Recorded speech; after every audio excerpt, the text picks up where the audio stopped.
So what's up guys, good morning. Ang oras natin ay 2:10 ng madaling araw ng umaga. So maaga ako nagising dahil ngayong araw uwi kami ng probinsya sa Marinduque. At medyo antok na antok pa ako. Susunduin ko lang yung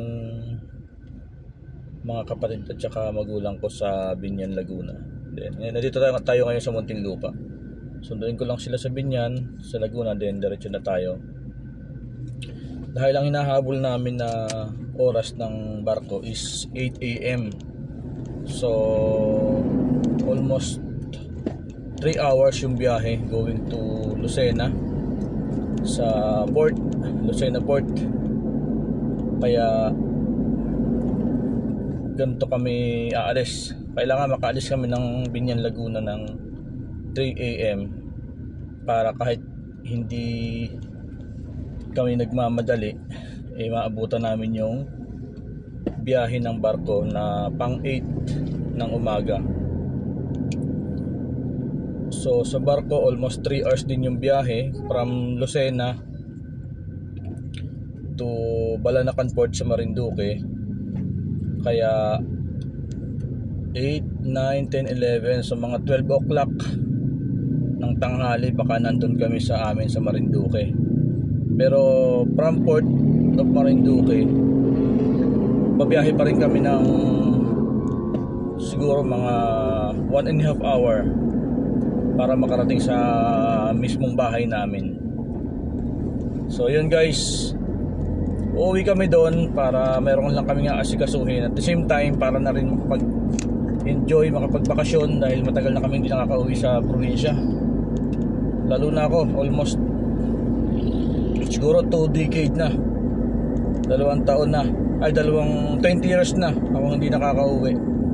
Kaya itong uwi namin na to ay talagang susulitin namin, i-enjoy namin yung bawat oras na nandun kami sa probinsya. So siya na kaya medyo magalaw yung ating camera kasi nagdadrive ako, medyo madilim. So yun, abangan nyo guys yung aking mga video na i-upload pagdating namin sa Marinduque. So ipapakita ko sa inyo kung anong itsura ng Marinduque, dahil ang Marinduque po ay napakaganda, napakadaming mga lugar para sa adventure, maraming mga beach, napakagandang mga beach na white sand, at ganoon din yung mga beach and resorts. And meron din tayo itong mga overlooking views. Tapos basta marami guys. So sana mapuntahan namin lahat yung mga yon para ma-share ko sa inyo kung gaano kaganda ang lalawigan ng Marinduque, ang probinsya ng Marinduque. Dahil isa na po ang Marinduque ngayon sa mga dinarayo, mga binabalik-balikan ng mga tourist para magbakasyon. Kaya doon sa mga naka-subscribe sa akin dito sa channel na to, ay gusto ko ring i-share sa inyo yung itsura ng aming probinsya. So sana nandiyan kayo palagi kapag nag-upload ako ng video, lalo na pag uwi namin ng Marinduque, para makita ninyo kung ano yung meron sa amin. Alright, so siguro mag-ano lang ako doon. Gusto kong sumama sa pangingisda doon sa aking mga pinsan, dahil yun po naman talaga yung trabaho ko before. Nangingisda, mga namumundok, yun yung mga trabaho ko namin dati. Yun yung mga trip namin. So maikwento ko na lang din sa inyo, no? Nung nasa probinsya kami, ako po ay elementary pa lang, siguro nag-start ako mangisda or manghuli ng isda ng ako lang is siguro grade 5, grade 6, yun, doon ako nag-start. And then nung high school, unang sama ko sa, alam niyo ba yung